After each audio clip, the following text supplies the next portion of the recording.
At live nga tayo dito sa dalampasigan ng Barangay Libtong, dito sa Barangay dito sa Tagudin, Ilocos Sur. At makikita dito sa aking likuran na malakas pa rin yung hampas ng alon sa dalampasigan habang papalayo itong bagyong Uwan na ngayon ay nasa West Philippine Sea na. Bagamat sa bahagi ng La Union at Pangasinan, lumabas itong bagyo, malakas na bugso ng hangin pa rin ang naranasan natin dito sa Ilocos Sur. Panaka-naka din ang ulan pero sa kabutihang palad, hindi ito yung malakas na buhos na pinangambahan ng mga lokal na opisyal dito. Sa aming pag-iikot kagabi, kaunti lang ang mga sasakyan sa kalsada. Sa kasagsagan ng malakas na hangin, makikita ang mga nagliparang yero sa kalsada. Agad namang kumilos sa mga tauhan ng Philippine Coast Guard at PNP para magsagawa ng clearing operations para agad matanggal ang mga nagbagsakang puno sa kalsada. Ilang beses ding nawalan ng kuryente dito sa probinsya sa kasagsagan ng bagyo pero agad din namang naibalik ang stable na supply ng kuryente. Ayon sa PDRRMO ng Ilocos Sur, umabot sa 1,894 families o 5,557 na katao ang nag-evacuate at nagpalipas ng gabi sa mga evacuation center. Marami sa kanila ay nakabalik na sa kanilang tahanan ngayong umaga. Dalawa ang naiulat na nasawi dahil sa pananalasa ng bagyong Uwan.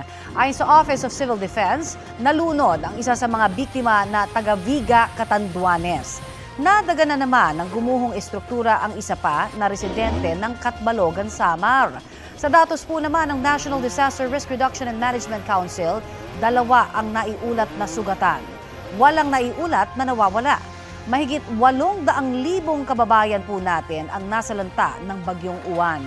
Pinakamarami sa Bicol Region kung saan mahigit 600,000 ang apektado. Humina na bilang typhoon ang bagyong Uwan matapos tawirin ang Northern Luzon. Kaninang madaling araw nang lumabas sa landmass ng Luzon ang nasabing bagyo. Pasado alas 9 kagabi nang maglandfall ang bagyo sa Dinalungan, Aurora bilang super typhoon. Huling namataan ng Pag-asa ang bagyong Uwan, 135 kilometers west-northwest ng Bacnotan, La Union.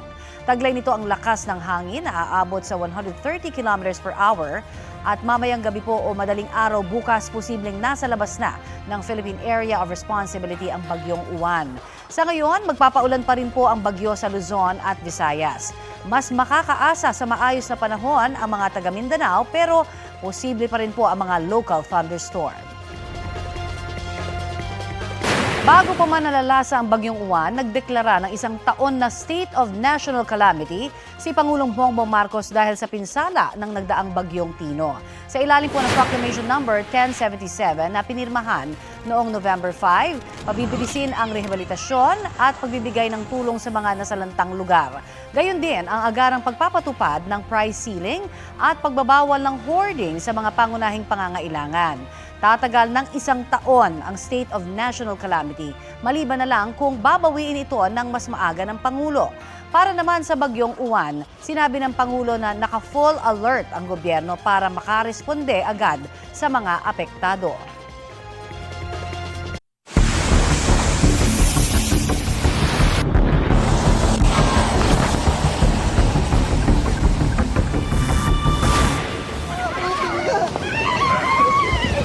Biglang humampas ng malakas na alon ang mga residenteng yan sa tabing dagat sa Dipakulaw, Aurora. 20 senior citizen ang muntik ng tangayin ng tubig. Nangyari po yan bago mag-landfall ang Super Typhoon Uwan. Ayon sa uploader, nasagip ang 2 senior citizen sa tulong ng mga kapitbahay. Kwento niya, kabilang sila sa mga lumikas.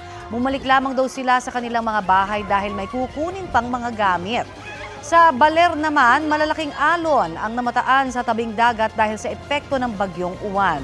Nakataas pa rin po ngayon ang Tropical Cyclone Wind Signal number 2 sa ilang lugar sa Aurora.